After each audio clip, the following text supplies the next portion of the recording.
கிறிஸ்துவில் பிரியமானவர்களே, தமிழர் திருநாளாம் தைத்திருநாள் தங்க தமிழர்களுக்கு தமிழர் திருநாள் நல்வாழ்த்துக்களோடு இந்த அற்புதமான மறை நிகழ்வில் நாம் அனைவரும் இணைந்து இறைவனுக்கு நன்றி சொல்லுவோம்.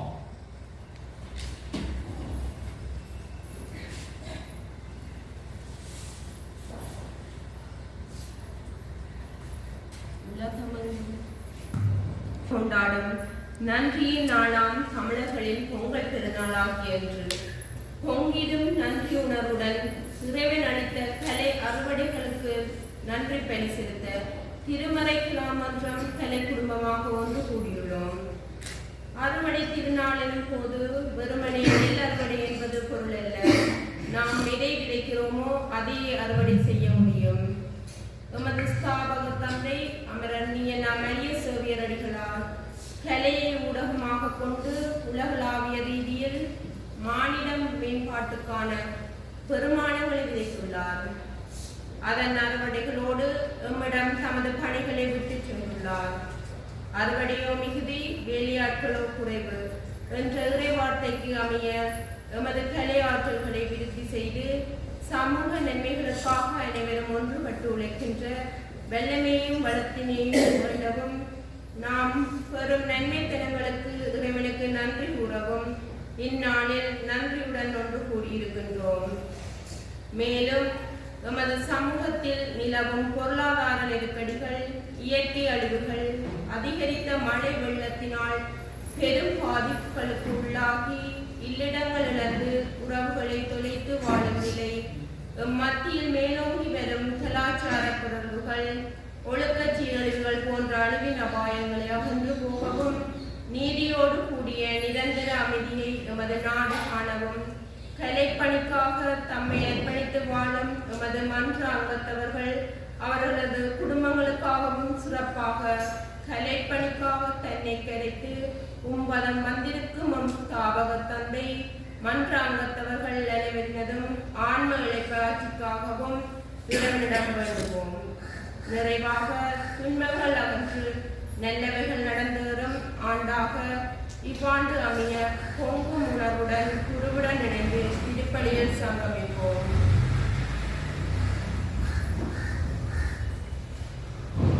தந்தை மகன் தூய ஆவியாரின் பெயராலே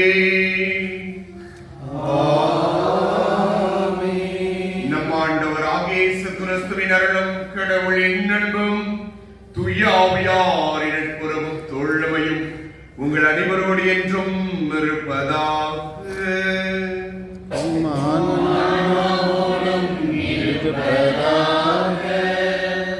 பிரியமானவர்கள், இப்போது தண்ணீரை மந்திரித்து தண்ணீரை புனிதப்படுத்துகிறோம். இறைவா, ஆதியிலே நீரை படைத்து அசுத்தம் போக்கும் மூலமாக எம்மை தூய்மைப்படுத்துகின்றேன். இன்று இந்த நீரின் மீது இறங்கி வந்து ஆசீர்வதித்தருளும். நீரானது புறத்தை தூய்மையாக்குவது போல் உமது தூய ஆவியினால் எம் அகத்தினையும் தூய்மைப்படுத்துவீராக. ஆமென்.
வார்த்தையான இறைவனுக்கு அஞ்சலி செய்கிறோம்.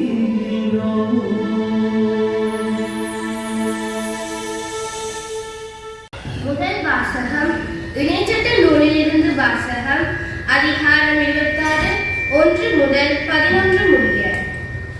உனது உரிமை சொத்தாக உன் கடவுளாகிய ஆண்டவர் உனக்கு கொடுக்கவிருக்கும் நாட்டிற்குள் சென்று அதை உன் உடைமையாக்கி அதில் நீ குடியேறும் போது அந்த நாட்டின் நிலத்து முதற் பலன் அனைத்தையும் எடுத்து கூடையில் வைத்து உன் கடவுளாகிய ஆண்டவர் தம் பெயர் விளங்குமாறு தேர்ந்து கொள்ளும் இடத்திற்கு கொண்டு போ. அன்றைய நாளில் அங்கு பணியில் இருக்கும் குருவிடம் சென்று அவரை நோக்கி, எங்களுக்கு கொடுப்பதாக எங்கள் மூதாதையருக்கு ஆண்டவர் ஆணையிட்டு கூறிய நாட்டில் வந்து சேர்ந்துள்ளேன் என எம் கடவுளாகிய ஆண்டவர் முன் இன்று அறிக்கையிடுகின்றேன் என்று சொல். அப்போது குரு அந்த கூடையை உன் கையில் இருந்தெடுத்து அதை உன் கடவுளாகிய ஆண்டவரது பலிபீடத்தின் முன் வைப்பார். நீ உன் கடவுளாகிய ஆண்டவர் முன்னிலையில் அறிக்கையிட்டு கூற வேண்டியது, நிரந்தர குடியேற்ற அரபியரான என் தந்தை எகிப்து நாட்டிற்கு இறங்கி சென்றார்.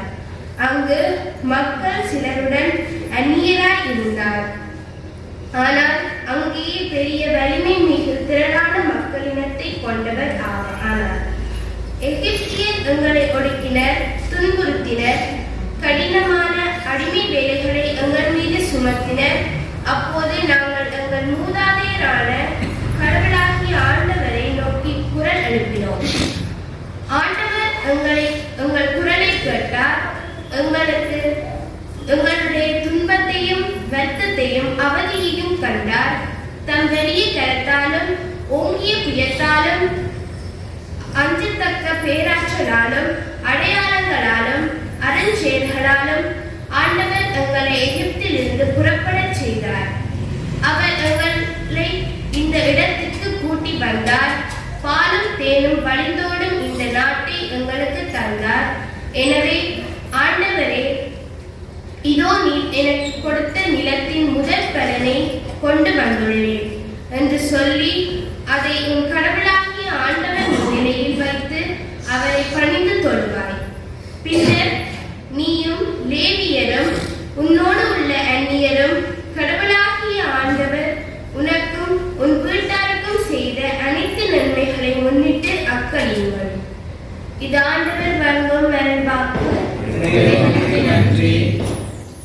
இரண்டாம் வாசகம் பிலிப்பியருக்கு எழுதிய திருமுகத்திலிருந்து வாசகம்.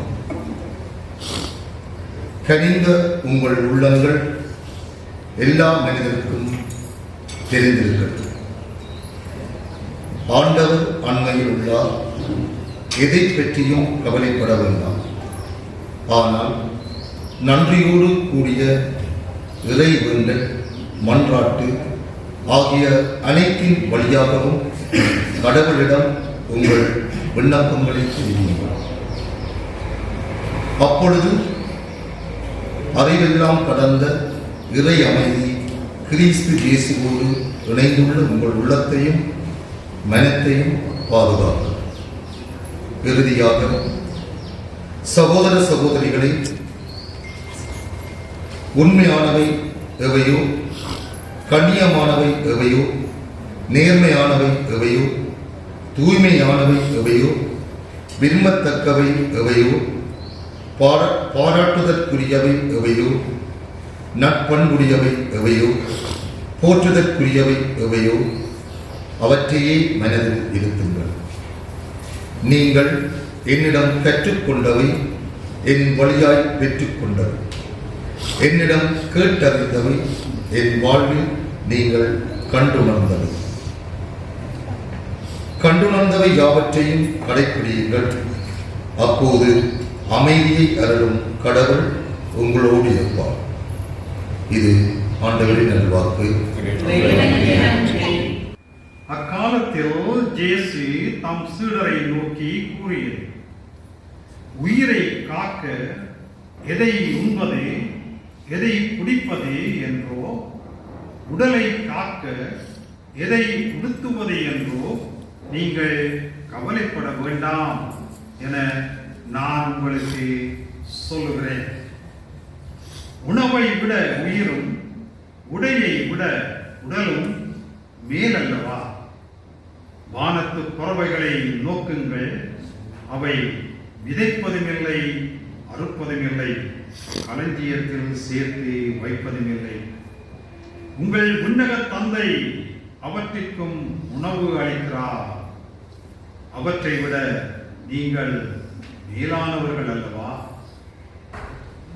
கவலைப்படுவதால் உங்களில் எவர் தமது ஆயுளோடு ஒரு முழம் கூட்ட முடியும்? உடையை பற்றி கவலைப்படுவது ஏன்? காட்டு மலர்கள் எப்படி வளர்கின்றன என கவனியுங்கள். அவை உழைப்பதுமில்லை, நூற்பதுமில்லை. ஆனால் சாலமோன் கூட தம் முழு மகிமையிலும் இவற்றில் ஒன்றைப் போலவும் அணிந்திருந்ததில்லை என நான் உங்களுக்கு சொல்லுகிறேன். இன்றிலிருந்து நாளைக்கு அடுப்பில் எறியப்படும் காட்டு புயலுக்கு, காட்டு புல்லுக்கு கடவுள் இவ்வாறு உடுத்துகிறார் என்றால், விசுவாசம் குறைந்தவர்களே, உங்களுக்கு இன்னும் அதிகமாக உடுத்த மாட்டாரா? எனவே எதை உண்போம், எதை குடிப்போம், எதை உடுத்துவோம் என கவலைப்பட வேண்டாம். ஏனெனில் இறையினத்தவரை இவற்றையெல்லாம் தேடுகிறார்கள்.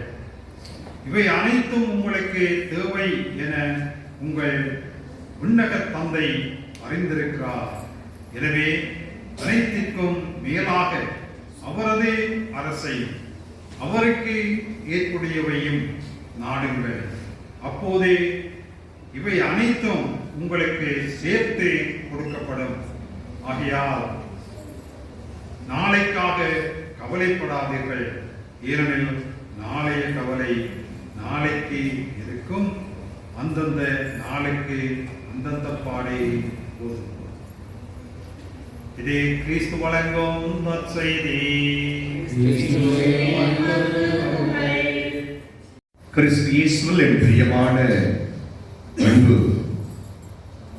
மக்களே, உங்கள் அனைவருக்கும் தங்கமான தமிழர் திருநாள் நல்வாழ்த்துக்களை முதலில் தெரிவித்துக் கொள்கிறேன். நீங்களே எனக்கு சொல்லலாமே வாழ்த்துக்கள். பிரியமானவர்களே, இது ஒரு இந்த பொங்கல் பெருவிழா ஒரு பண்பாட்டு திருவிழா, ஒரு இனத்தினுடைய அடையாளம். இந்த பொங்கல் பெருவிழா ஒரு சமூகத்தின் அடையாளம். இந்த பொங்கல் பெருவிழா ஒரு சமுதாயத்திற்கு, ஒரு பண்பாட்டிற்கு ஒரு முக்கியமான பெரிய ஒரு அடையாளமாக விளங்குகின்றது. அதனால தான் கலை நிகழ்வுகளில் கலை கலாச்சாரத்தில் மிளிர்ந்திருக்கின்ற நீங்கள், நாங்களும் எங்கள் வாழ்வை பொங்குகிறோம், மகிழ்கிறோம் என்று இந்த தமிழ் பண்பாடோடு இணைந்து இந்த கலாச்சாரத்தை நாம் இன்று கொண்டாடி கொண்டிருக்கிறோம். இந்த பொங்கல் பெருவிழாவை பற்றி நாம் சொல்ல வேண்டும் என்றால், வாழ்க்கையில் தான் உழைத்து இறுதியிலே அந்த பலனை பார்க்கின்ற பொழுது அவன் அடைகின்ற மகிழ்ச்சியின் ஒரு விழா தான் இது. இந்த மகிழ்வு, இந்த விழா ஒரு பகிர்வின் விழா என்று கூட சொல்லலாம். தன்னோடு கிடைத்த கடவுள் தனக்கு கொடுத்ததை தன்னோடு இருக்கின்ற உறவுகளோடு மகிழ்ந்து பகிர்ந்து நிறைவாய் செய்கிறான். பொங்கல் என்பது பொங்குவது. மனித வாழ்வில் இருக்கின்ற எல்லா விதமான கவலைகள், அவன் அறுவடைக்கு செல்லுகின்ற பொழுது ஒவ்வொரு நாளும் அவன் கவலையோடும் துக்கத்தோடும் வேதனையோடும் ஒவ்வொரு நாள் பார்க்கிறான். இறுதியிலே அறுவடை செய்கின்ற பொழுது மனம் பொங்குகிறது, மகிழ்கிறது. விளைச்சலை கண்டு அவன் மகிழ்வடைகிறான். இந்த பொங்கல் திருவிழாவில் பொங்கல் பானை இருக்குது, புதிதான பானை. பொங்கல் இருக்கிறது, கரும்பு இருக்கிறது, வாழைப்பழம் இருக்கும், மஞ்சள் இருக்கும். இப்படி ஒவ்வொரு பொருளும் மனித வாழ்வோடு ஒன்றோடு ஒன்று பின்னி பிணைந்து அதை முழுமையான வாழ்க்கையின் அர்த்தத்தை கொண்டு வந்து முன்னிறுத்தி, இறைவா உனக்கு நன்றி நன்றி நன்றி சொல்லக்கூடிய மகிழ்வான நாள். நீங்க தேங்காய் வச்சிருக்கலாம் இல்லையா? தேங்காய் முழுவதும் அதை உரித்து எடுக்க வேண்டும். மனித வாழ்வில் உழைக்க வேண்டும் என்றால் அவன் வாழ்வை தேடி உரிச்சி ஒவ்வொரு பகுதியாக தேடி சென்று இறுதியில் உடைக்கின்ற பொழுதுதான் தூய்மையை காண்கின்றான். உள்ளே மிக அற்புதமான தேங்காவை பார்க்கிறான். அப்ப வாழ்க்கை என்பது உடைத்து பிறருக்கு கொடுக்கின்ற ஒரு தூய்மை அந்த வாழ்வினுடைய மேன்மையை காண்கிறது. இனிப்பு நம்ம கரும்பு சாப்பிடுறோம். கரும்பு சும்மா அப்படியே உடனே சுவைக்க முடியுமா? முடியாது. மேல இருக்கின்ற அந்த தோலை உரிக்கிறோம். வாழ்க்கையில் நீங்கள் உண்மையான இன்பத்தை சுவைக்க வேண்டும் என்றால் வாழ்வில் வருகின்ற கவலைகளையும் கண்ணீர்களையும் உரித்தெடுத்து விட்டு அந்த இன்பத்தை சுவைத்து சுவைத்து பிறரோடு பகிர வேண்டும். பொங்கல் என்பது எளிதான ஒன்று அல்ல. அரிசி மட்டும் பொங்குவதால் பொங்கல் அல்ல. பொங்கலோடு இணைந்து இருக்கின்ற ஒவ்வொரு பொருட்களும் இணைகின்ற பொழுதுதான் அது இனிப்பு சுவை மிக்கதாக மாறுகிறது. அதுதான் நமக்கு சுவைக்க இனிமையை தருகிறது. பொங்கல்ல அரிசி இடுகிறோம், பால் இடுகிறோம், முந்திரி பருப்பு இடுகிறோம், இப்படி பல வகையான இனிப்பு இடுகிறோம். பல வகையான பொருட்களை உள்ளே இணைத்து அதை பொங்க செய்கிறோம். அதுபோல நம்முடைய குடும்ப வாழ்விலும் நம்ம சமூக வாழ்விலும் நம்முடைய சமுதாய பண்பாட்டிலும் ஒன்றிணைந்து நாம் இருக்கின்ற பொழுதுதான் அந்த சமுதாயம் மகிழ்கிறது, அந்த சமுதாயம் இனிக்கிறது, அந்த சமுதாயம் பிறருக்கு நலன் தெரிகிறது. இது ஒரு பொதுவான ஒரு வாழ்க்கை கருத்து. நான் இன்றைக்கு உங்கள்கிட்ட பேச வர்றது என்ன அப்படின்னா, இயேசு கிறிஸ்துவின் வாழ்க்கையே ஒரு பொங்கல் விழா, ஒரு அறுவடை விழா. அதுதான் மிக முக்கியம். என் ஆண்டவராகிய இயேசு கிறிஸ்துவினுடைய வாழ்வு ஒரு அறுவடை பெருவிழா. இந்த அறுவடை பெருவிழா என்பது எளிதில் சொல்வதற்கல்ல. நீங்கள் நன்றாக கவனித்திருப்பீர்கள் இன்றைய முதல் வாசகத்தை. இந்த முதல் வாசகத்தை கடவுள் சொல்லுகிறார், நீங்கள் உங்களது நிலத்தின் பயனின் முதல் கனியை குருவிடத்தில் கொடுத்து, ஆண்டவரை எங்களுக்கு பாலும் தேனும் விளைகின்ற இந்த தேசத்தில் அழைத்து இந்த விளைச்சலை கொடுத்தீரே, எங்களது உழைப்பின் பயனை முதல் கனியை நாங்கள் உமக்கு தருகிறோம் என்று இயற்கையின் கனியை, மனிதன் உழைப்பின் கனியை கடவுளுக்கு செலுத்தும்படி மிக அற்புதமாக இணைச்சட்ட புத்தகத்தின் பதிவுகளை நாம் இன்று பார்த்தோம். அப்ப இணைச்சட்ட புத்தகத்துல நீங்கள் செய்ய வேண்டும் என்று சொல்லுகிறது. ஏன்? அதற்கு முன்பு தொடக்க நூலை சொல்லுகிறார் கடவுள், நீ மனிதா உழைத்து விவசாயம் செய்து உன் வியர்வை நிலத்தில் சென்று அதன் பயனை நீ உண்பாய் என்று உழைப்பின் மேன்மையை கடவுள் மனிதனுக்கு ஆணித்தரமாக முதலில் கொடுக்கிறார். அப்ப அப்படிப்பட்ட மனிதன் தன் உழைப்பில் இருந்து கிடைத்த பலன்களை கடவுளுக்கு கொடுப்பதில் மகிழ்ச்சி பொங்குகிறது. அந்த மகிழ்ச்சியை தான் நாம் இன்று கொண்டாடுகிறோம். தொடக்க நூலில் மட்டுமல்ல, எண்ணிக்கை நூல் புத்தகத்திலும் கூட சொல்லுகிறது, நீ உன் நிலத்தில் இருக்கின்ற விளைச்சலை முதலில் இறைவனுக்கு ஒப்புக்கொடு, பலியாக்கு என்று நம்மை அழைக்கிறது. இணைச்சட்ட புத்தகம் இந்த 16வது அதிகாரத்தில் இன்று வாசித்து 26 வாசித்தோம். 16:5 மிக அற்புதமாக சொல்லுகிறது, உன் விளைச்சலின் நிலத்தில் உன் விளைச்சலில் கிடைக்கின்ற பலனை ஆண்டவருக்கு கொண்டு வந்து கொடுத்து நீ அவருக்கு மகிழ்ச்சிப்படுத்து. எண்ணிக்கை நூல் சொல்லுகிறது, உன் விளைச்சலில் கிடைத்த முதல் கனி கொண்டு போய் ஆண்டவருக்கு கொடு என்று சொல்லுகிறது. நான் உங்களுக்கு சொன்னேன், இயேசு கிறிஸ்துவின் வாழ்க்கை ஒரு அறுவடை, ஒரு பொங்கல் விழா என்று தூய பவுலடிகளார் மிக அற்புதமாக சொல்லுகிறார். கொலோசியருக்கு திருமுகத்தில் 1வது அதிகாரத்தில் 15வது வசனத்தில், இயேசு கிறிஸ்துவே படைப்பின் முதற்கனி என்று சொல்லுகிறார். அப்போ படைப்பினுடைய முதற்கனி யாருக்கு சொந்தம்? யாருக்கு சொந்தம்? கடவுளுக்கு சொந்தம். அப்ப அந்த முதற்கனியை கடவுளுக்கு கொடுத்துதான் நாம் சந்தோஷப்பட வேண்டும். அதனால்தான் லூக்கா நற்செய்தி 2வது அதிகாரத்தில் சூசையும் கன்னிமரியும் இறைவன் தன் அன்பு மகனை இயேசுவை காணிக்கையாக ஒப்பு கொடுக்க செல்லுகிறார்கள். காரணம், எண்ணிக்கை நூல் சொல்லுகிறது, ஒவ்வொரு குடும்பத்திலும் பிறக்கின்ற முதல் ஆண் ஈற்று கடவுளுக்கு அர்ப்பணிக்கப்பட வேண்டும், கடவுளுக்கு கொடுக்கப்பட வேண்டும், கடவுளுக்கு அர்ப்பணமானவர்கள் என்று சொல்லுகிறது. ஆகவே படைப்பின் முதல் பொருள் கடவுளுக்கு சொந்தம். இந்த உலகத்தின் படைப்பின் முதற்கடியே என் ஆண்டவர் இயேசு கிறிஸ்து. அந்த இயேசு கிறிஸ்துவை ஈன்றெடுத்தவர்கள் இறைவனுக்கு கொடுத்து பொங்கி மகிழ்கிறார்கள். அந்த இறைவனை காணிக்க ஆண்டவர் இயேசுவை காணிக்கையாக ஒப்பு கொடுக்கின்ற பொழுது அங்கே துக்கம் இருக்கிறதா? அங்கே துன்பம் இருக்கிறதா? அங்கே வேதனை இருக்கிறதா? இல்லை, அங்கே மகிழ்ச்சி பொங்கியதாக நாம் படிக்கிறோம். அண்ணா மகிழ்ந்து கொண்டாடினார், சிமியோன் மகிழ்ந்து கொண்டாடினார். ஆகவே முதற்கனியை இறைவனுக்கு படைக்கிறோம் என்றால் அங்கே மகிழ்ச்சி பொங்குகிறது, அங்கே மகிழ்ச்சி இருக்கிறது. பிறந்த இயேசுவும் கூட மகிழ்ச்சியை மட்டும்தான் பிறருக்கு கொடுக்க வேண்டும் என்று விரும்பினார். தான் பிறந்தது மானடை கொடியிலே, அந்த மாற்று தீவன தொட்டியிலே பிறருக்கு தீவனம் என்று தன்னை பிறர் உண்ண மகிழ்ந்திருக்க கொடுக்கின்ற கடவுளாக இயேசுவாக பிறப்பதை நாம் பார்க்கிறோம். பிரியமானவர்களே, இயேசுனுடைய வாழ்க்கையை நீங்கள் பார்த்தால் கூட நன்றாக தெரியும். யோவான் நற்செய்தி 6வது அதிகாரத்தில் அவர் அப்பத்தை எடுத்து ஆண்டவருக்கு நன்றி செலுத்துகிறார். எத்தனை அப்பங்கள்? 5 அப்பங்களும் 2 மீன்களும். ஆண்டவருக்கு நன்றி செலுத்துகின்ற பொழுது அந்த அப்பங்கள் பழுகி பெருகி மகிழ்ச்சியிலே 5000 ஆண்கள் மட்டும் உண்பதற்கு கொடுக்கப்படுகிறது என்றால் இது மகிழ்ச்சியுடைய பெரிய ரகசியம். அதனால தான் சொன்னேன், என் ஆண்டவர் இயேசுதான் அறுவடை பெருவிழாவினுடைய முதற்கனி. அதாவது இயேசு கிறிஸ்துவின் வாழ்க்கை அறுவடையின் பெருவிழா. ஆகவே நாம் அர்த்தமுள்ள விதமாக நாம் கொண்டாடி கொண்டிருக்கிறோம். இறைவன் நம்மை படைத்தார், நம்மை உழைக்கும்படி கேட்டார், உழைப்பின் கனியை கொடுத்தோம். நாம எல்லோரும் இந்த கலைமன்றத்திலே கூடி இருக்கிறோமே, உங்கள் ஒவ்வொருவருக்கும் மனிதராகி நானும் ஒரு தனித்திறமை கொண்ட அறுவடை மிக்க என்று நினைக்கிறோம். இப்பொழுது ஒரு பாப்பா மிக அற்புதமாக நடனமாடினால் பார்த்து நாம் சந்தோஷப்படுவோமா, கண்ணீர் விடுவோமா? ஒருவேளை பெற்றதாய் முதலில் அரங்கேற்றத்தை பார்க்கின்ற பொழுது மகிழ்ச்சியின் கண்ணீராக இருக்கும். மற்றவர்கள் உங்கள் நடனத்தை கண்டு அக்களிப்பார்கள், அகமகிழ்வார்கள். அப்ப இது என்ன? இது என்னுடைய பயன். மனிதனாய் பிறந்த நான் என் கலையின் வழியாக கடவுளுக்கு நன்றியை செலுத்துகிறேன்.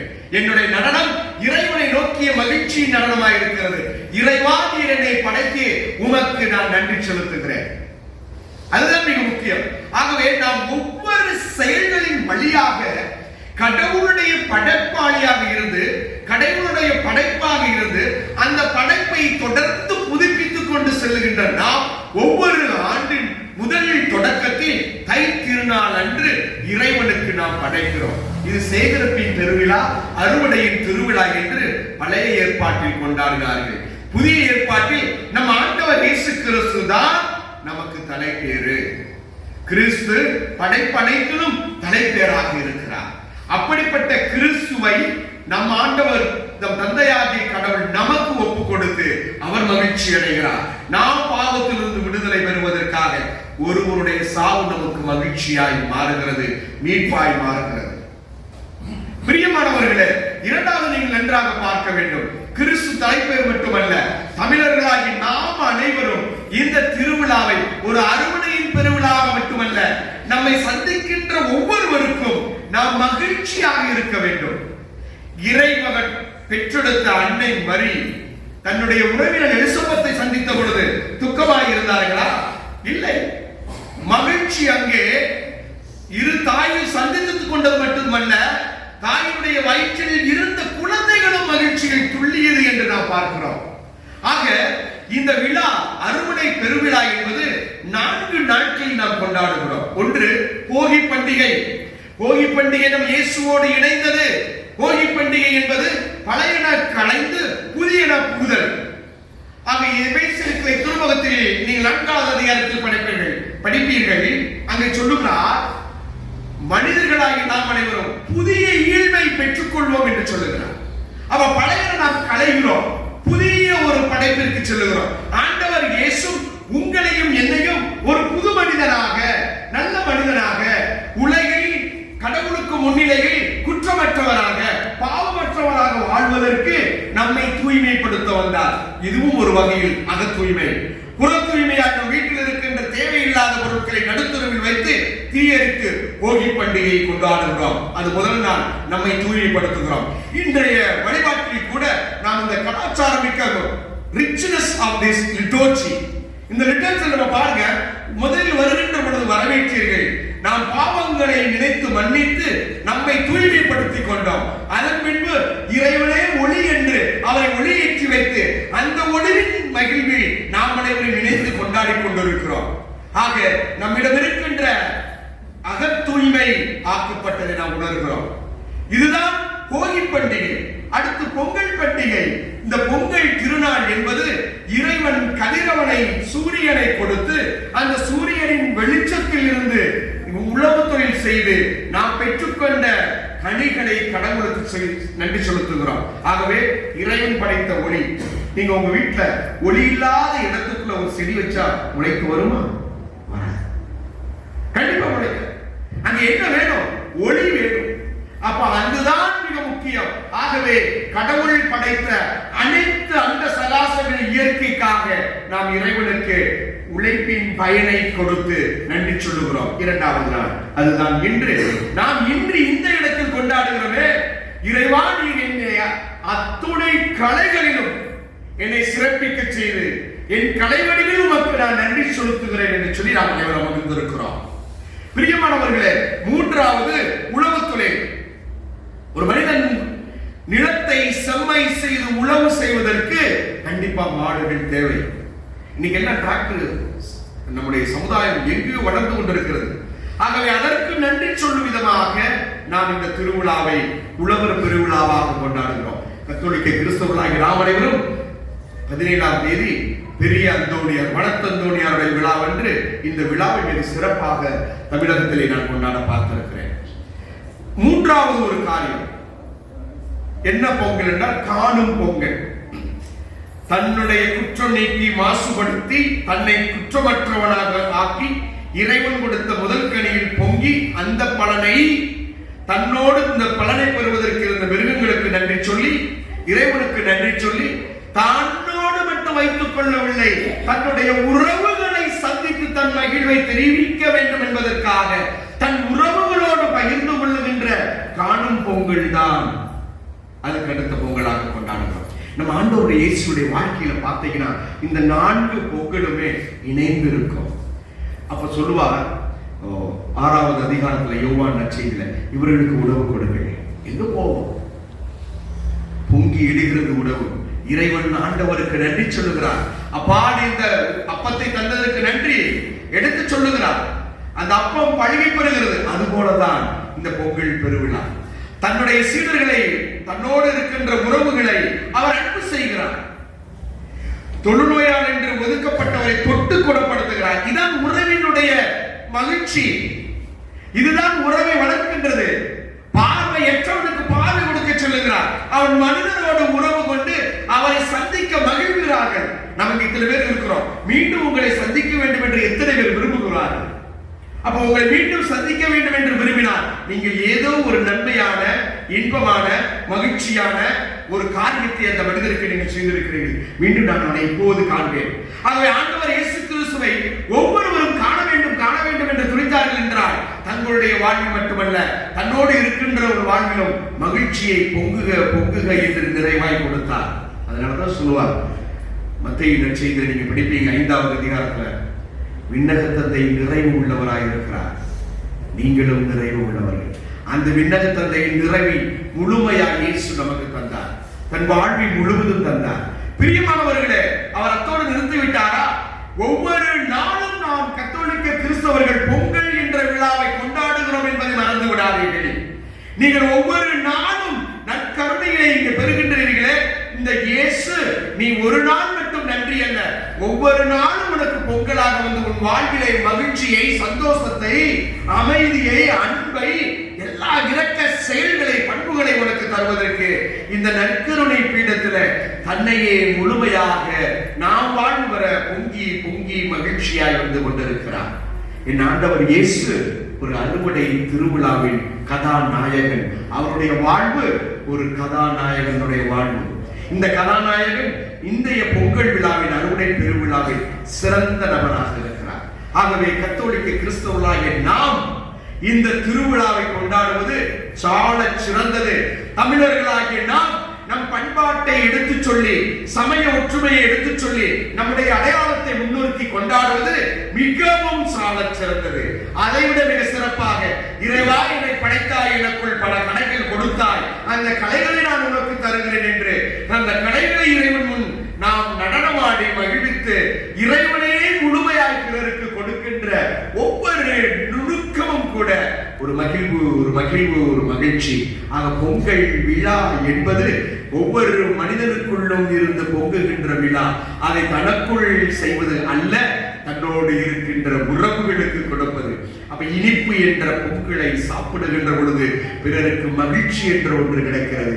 இந்த கலை பண்பாடு மிக்க, கலாச்சாரம் மிக்க இந்த இலங்கை தேசமும் சிங்கப்பூர் தேசமும் இந்திய தேசமும் சிறப்பாய் கொண்டாடி மகிழ்கிறது இந்த பொங்கல் விழாவை. தமிழர்களாகிய நாம் தலை நிமிர்ந்து நிற்கிறோம். நம்முடைய தமிழ் பண்பாட்டினுடைய ஒரு கலாச்சாரத்தினுடைய ஒரு கண்ணாடியாக இருப்பது இந்த பொங்கல் பெருவிழா. அதனால தான் சொல்வார்கள், தை பிறந்தால் பள்ளி பிறக்கும். ஏன் தை மாசம் என்றால் நாம் உழைத்த பயனுடைய அறுவடையை பெறுகிறோம். அந்த அறுவடையின் பயனை பெற்றுக்கொண்டு வீட்டில் இருக்கின்ற பிள்ளைகளுக்கு நல்ல காரியங்களை செய்வதற்கு பயன்படுத்துகிறோம். அதனால்தான் சொல்லுவார்கள், மகளே தை பிறந்தால் வழி பிறக்கும், நல்ல முறையில் உனக்கு ஒரு திருமணம் நடக்கும் என்று. இப்போது இல்லை, அப்போது நம் கையில் பணம் வரும். ஆகவே பிரியமானவர்களே, தை பிறந்தால் வழி பிறக்கும். அது மட்டுமல்ல, உங்கள் வாழ்வில் மகிழ்ச்சி பிறக்கும், உங்கள் வாழ்வு மகிழ்ந்திருக்கும், உங்கள் வாழ்வு நிறைவாயிருக்கும். அதற்கு அறுவடை பெருவிழாவின் பெரிய நாயகர் என் இயேசு கிறிஸ்து. என் இயேசு கிறிஸ்துவின் வாழ்க்கையே ஒரு அறுவடை திருவிழா. நீங்களும் நானும் மகிழ்ந்திருக்க தன்னையே கையளித்தவர், அறுவடையாக்கியவர், தந்தைக்கு கையளித்தவர். அப்பா, என்னுடைய உயிரை உங்களை ஒப்படைக்கிறேன், தந்தையும். ஆக யாருக்காக? நமக்காக பிறந்த இயேசு கடைசியில் அறுவடையாகிறார். பிரியமானவர்களே, நாம் ஒவ்வொருவரும் பிறர் மகிழ, பிறர் சந்தோஷமாக இருக்க நாம் வாழ்வோமானால் நம் வாழ்வும் மகிழ்ச்சி நிறைந்ததாயிருக்கும், நம் சமூகம் மகிழ்ச்சி நிறைந்ததாயிருக்கும். அடிப்படை பல புராண கதைகளை கொண்ட அடையாளங்கள் இருந்தாலும் இது இந்த பொங்கல் பெருவிழா என்பது மனிதரோடு பயணிக்கின்ற, மனித வாழ்வில் மகிழ்ச்சி தருகின்ற, மனித வாழ்வின் ஒரு அடையாளமாக, எல்லாவற்றிற்கும் மேலாக மீண்டும் நான் ஆணித்தரமாக சொல்கிறேன், இது தமிழருடைய பண்பாட்டின் முழுமை அடையாளம், தமிழ் சமூகத்தின் முழுமை அடையாளம், தமிழ் கலாச்சாரத்தின் முழுமை அடையாளம், தமிழ் பண்பாட்டின் முழுமை அடையாளம். ஆகவே நம் வாழ்வு பொங்கட்டும், நாம் பொங்கி எழுவோம், இறைவனின் அருளில் பொங்குவோம், இறைவனின் ஆசிரியில் பொங்குவோம், நாம் பிறர் காணுகின்ற பொழுது மகிழ்வில் பொங்குவோம். பொங்கட்டும் உங்கள் வாழ்வு இறைவனின் அருள் பெற்று, பொங்கட்டும் உங்கள் வாழ்வு இறைவனின் ஆசிரியர் பெற்று, பொங்கட்டும் உங்கள் வாழ்வு என்றென்றும் நிறைவாய் நிறைவாய் நிறைவாய் பொங்கட்டும் என்று சொல்லி உங்கள் ஒவ்வொருவருக்கும் தங்க தமிழருடைய தமிழ் திருநாள் வாழ்த்துக்களை சொல்லி உங்கள் வாழ்வு பொங்குக பொங்குக பொங்குக, இறைவனுடைய அருளில் பொங்குக.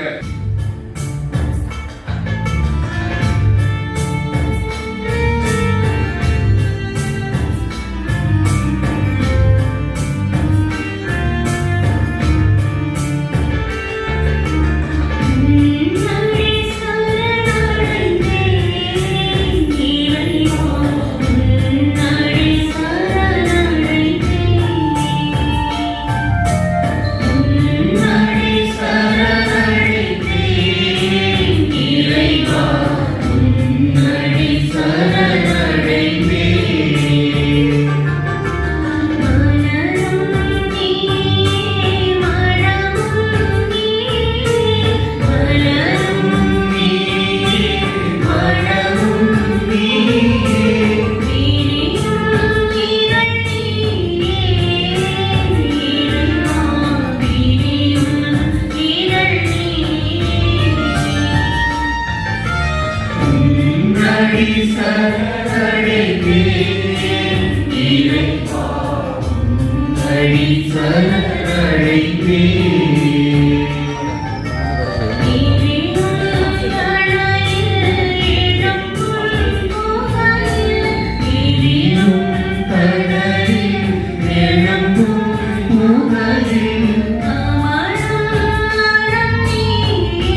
சரணம்